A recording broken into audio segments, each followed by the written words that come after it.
மு.க. ஸ்டாலின் அவ்வளோ பெரிய தலைவரா? அவர் கூப்பிட்டு நாங்க போகணுமா? திமுகவுக்கு அதிர்ச்சி கொடுத்த 3 வட மாநில முதலமைச்சர்கள், இரண்டாக உடைந்த இந்தியா கூட்டணி. வணக்கம் நண்பர்களே. தமிழக முதலமைச்சர் மு.க. ஸ்டாலினை பொறுத்த வரைக்கும் இந்தியா கூட்டணி விவகாரத்தில் இவர்தான் அந்த கூட்டணிக்கான பேரை உருவாக்கி மோடிக்கு எதிராக நாமெல்லாம் ஒன்று சேரணும் அப்படின்னு 28 கட்சிகளை ஒன்று சேர்த்தார். ஆனாலும் அந்த கூட்டணியில வட இந்தியாவை சேர்ந்த மாநில முதலமைச்சர்கள் தான் முழு ஆளுமையை செலுத்தினாங்க. குறிப்பா இந்தியா கூட்டணியில ராகுல் காந்தியே ஓரங்கட்டிட்டு மம்தா பானர்ஜி, சரத்பவர், நிதிஷ்குமார், அரவிந்த் கெஜ்ரிவால் உள்ளிட்டோர் தான் தங்களை முன்னிலைப்படுத்திக்கிட்டாங்க. இதன் காரணமா மு.க. ஸ்டாலின் ஓரங்கட்டப்பட்டிருந்தார். அதோட அந்த கூட்டணிக்குள்ள ஏகப்பட்ட ஈகோ இருந்தது. அதன் காரணமாகவே நாளடைவில் இந்தியா கூட்டணி மங்க தொடங்கிடுச்சு. இந்த நிலையில தான் இப்போ முதலமைச்சர் மு.க. ஸ்டாலின் தன்னோட தலைமையில ஒரு கூட்டணியை உருவாக்கணும் அப்படிங்கிற முயற்சியில ஈடுபட்டு இருக்காரு. அதுக்காக அவர் தொகுதி மறுசீராய்வு விவகாரத்தை பயன்படுத்தியுள்ளார். ஆனா மத்திய பாஜக அரசு இன்னும் தொகுதி மறுசீராய்வு குறித்து எந்த ஒரு அறிக்கையும் வெளியிடல. ஆனா மு.க. ஸ்டாலினோ தென் மாநிலங்களவை தொகுதிகளை குறைக்க போறதா ஒரு செய்தியை வெளியிட்டபடி நாமெல்லாம் இதற்கு எதிராக ஒன்று சேரணும், தென் மாவட்டங்களோட மக்களவை தொகுதிகளாக குறைத்து வட மாநிலங்களுக்கு அதிகப்படுத்தி தொடர்ந்து தாங்களே ஆட்சியில் இருக்க பாஜக திட்டம் போடுறாங்கன்னு சொல்லி தென் மாநில முதலமைச்சர்கள் மட்டுமல்லாம வட மாநிலங்களை சார்ந்த ஹிந்தி கூட்டணி கட்சிகளுக்கும் அழைப்பு விடுத்திருந்தார் ஸ்டாலின்.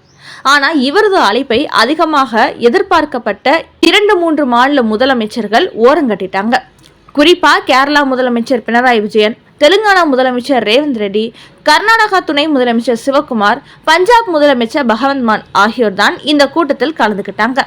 ஆனா இவர்கள் எல்லாம் இந்திய அளவுல பெருசா ஆளுமை செலுத்தாதவர்கள்.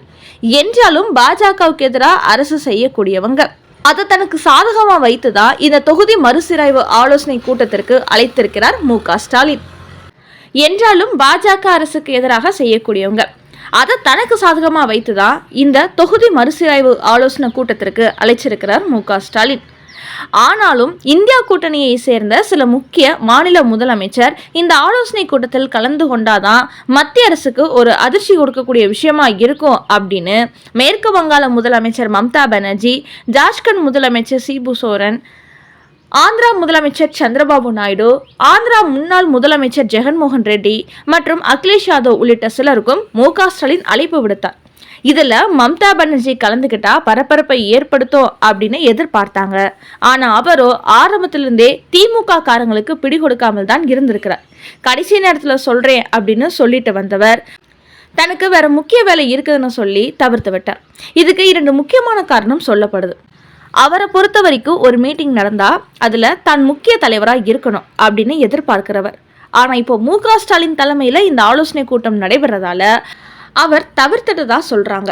முக்கியமா தொகுதி மறுசீராய்வு நடந்தா தென் மாநிலங்கள் மட்டும்தான் பாதிக்கும்னு சொல்லப்படுறப்போ தனக்கு சம்பந்தமே இல்லாத இந்த விஷயத்துல தான் ஏன் கலந்து கொள்ளணும் அப்படின்னு அவர் தவிர்த்து விட்டாராம்.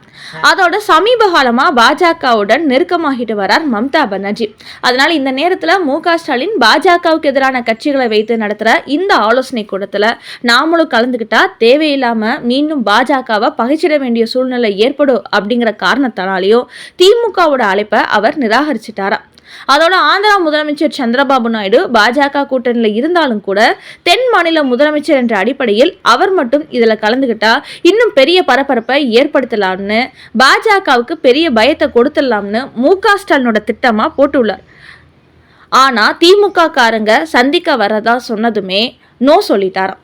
அதே மாதிரி ஆந்திரா முன்னாள் முதலமைச்சர் ஜெகன்மோகன் ரெட்டி பாஜக கூட்டணியில் இல்லைனாலும் கூட வெளியில இருந்து பாஜகவுக்கு அவர் எப்பவுமே ஆதரவு கொடுக்கக்கூடியவர். அதனால ஜெகன்மோகன் ரெட்டியும் திமுகவின் அழைப்பை நிராகரிச்சிட்டாராம். இப்படி இந்திய அளவில் முக்கியமான மாநில முதலமைச்சர்கள் அப்படின்னு சொல்லப்படக்கூடிய பல தலைவர்கள் மு.க. ஸ்டாலினின் அழைப்பை நிராகரிச்சிட்டாங்க. இதுதான் மு.க. ஸ்டாலினுக்கு பலத்த அதிர்ச்சியை கொடுத்திருக்கு. இந்தியா கூட்டணி மாதிரி பாஜகவுக்கு எதிராக நம்மளோட தலைமையில ஒரு மெகா கூட்டணி உருவாக்கலாம் அப்படின்னு பார்த்தா முக்கிய தலைவர்கள் எல்லாம் தன்னை நிராகரிச்சிட்டாங்களே, தன்னை ஒரு தலைவராக ஏத்துக்க முன்வர மாட்டேங்கிறாங்களே அப்படின்னு மு.க. ஸ்டாலின் புலம்பி தள்ளிட்டு வரதா திமுக வட்டாரங்களில் பேசிக்கிறாங்க. அந்த வகையில தாங்கள் நடத்திய இந்த ஆலோசனை கூட்டம் வெற்றி பெற்றதா திமுக தம்பட்ட அடிச்சுக்கிட்டாலும் அவங்க எதிர்பார்த்த இந்திய அளவிலான பிரபலமான எந்த மாநில முதலமைச்சர்களும் வராததால் தோல்வியை தான் கொடுத்திருக்கு. குறிப்பாக பவன் கல்யாணுக்கும் திமுகவுக்கும் ரொம்ப காலமாவே மோதல் நடந்துட்டு வருது. உதயநிதியோட சனாதன பேச்சை கடுமையா எதிர்த்தாரு பவன் கல்யாண். அது மட்டும் இல்லாம மும்மொழி கல்விக் கொள்கை விவகாரத்தில் ஹிந்தி திணிக்கப்படுவதா சொல்லும் திமுக தமிழ் படங்களை எதுக்காக ஹிந்தியில டப் செய்து வெளியிடுறீங்க? பாலிவுட்ல இருந்து கிடைக்கிற பணம் மட்டும் உங்களுக்கு வேண்டுமா? ஹிந்தி மொழி தேவையில்லையான்னு திமுகவுக்கு எதிராக பேசியிருந்தார் பவன் கல்யாண்.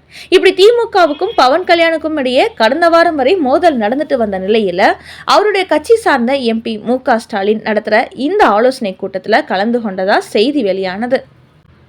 ஆனா அந்த எம்பி இந்த நிகழ்ச்சியை கலந்து கொள்ளாமலேயே திரும்ப போயிருக்கிறார். அதை பார்த்துட்டு திமுக வட்டாரங்கள்ல இங்கு என்ன நடக்குது, யார் யார் என்னென்ன பேசுறாங்க அப்படிங்கிறத உளவு பார்க்கறதுக்காக தான் அனுப்பியிருப்பார்.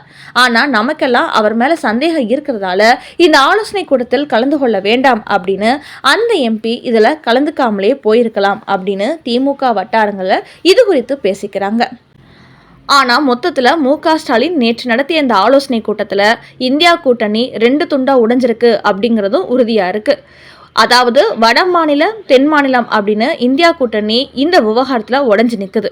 இந்த ஆலோசனை கூட்டத்திற்கு வந்தவர்கள் நாம எல்லாரும் தான் இந்தியா கூட்டணியில இருக்கிறோம். ஆனா இந்த தொகுதி மறுசீராய்வு விவகாரத்துல தென்னிந்தியாவுக்கு மட்டும்தானே பாதிப்பு, வட இந்தியாவுக்கு பாதிப்பு இல்ல அப்படிங்கிற போது வட இந்தியாக்காரங்க எல்லோருமே இந்த ஆலோசனை கூட்டத்தை தவிர்த்துட்டாங்க. உண்மையிலேயே பாஜகவுக்கு எதிராக உருவாக்கப்பட்ட இந்த இந்தியா கூட்டணியை சேர்ந்த அத்தனை கட்சிகளும் கலந்திருக்கணும். நம்ம கூட்டணியில் இருக்கிற தென்னிந்திய மாநில கட்சிகளுக்கு பிரச்சனை அப்படிங்கிற போது அவங்க விட்டு கொடுக்க கூடாது.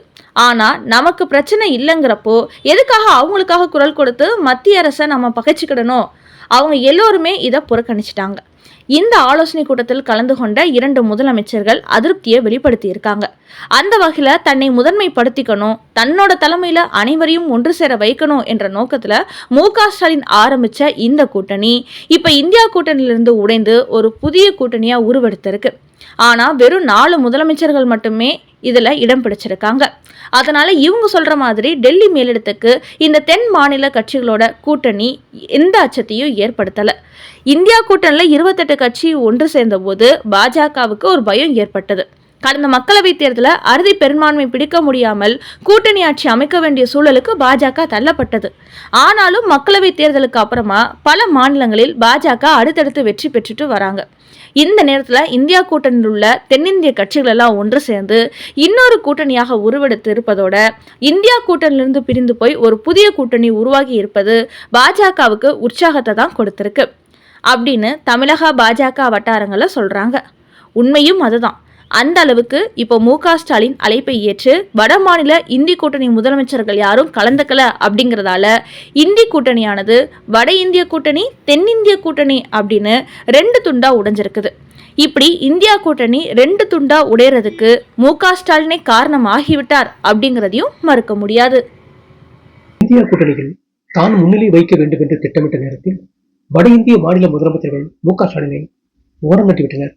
இந்த நேரத்தில் தென்னிந்திய அளவில் உள்ள முதலமைச்சர்களை தனது தலைமையில் ஒன்று திரட்டி அதில் இந்தியா கூட்டணியில் உள்ள வட இந்திய மாநில முதலமைச்சர்களையும் சேர்த்து அந்த கூட்டணிக்கு தான் தலைவராகிவிட வேண்டும் என்று மு.க. ஸ்டாலின் திட்டமிட்ட நிலையில் அவரை இப்போதும் மம்தா பானர்ஜி போன்ற முக்கிய வட இந்திய மாநில முதலமைச்சர்கள் புறக்கணித்திருப்பது, அதோடு தென்னிந்திய மாநில முதலமைச்சர்கள் ஆலோசனை கூட்டத்தில் இந்தியா கூட்டணியில் உள்ள வட இந்திய மாநில முதலமைச்சர்கள் புறக்கணித்திருப்பதால் தற்போது இந்தியா கூட்டணியே தென் மாநில கூட்டணி வட மாநில கூட்டணி என்று 2 துண்டாக உடைந்திருப்பது குறித்த உங்களோட கருத்துக்களை கமெண்ட் பாக்ஸில் பதிவிடவும். நன்றி, வணக்கம்.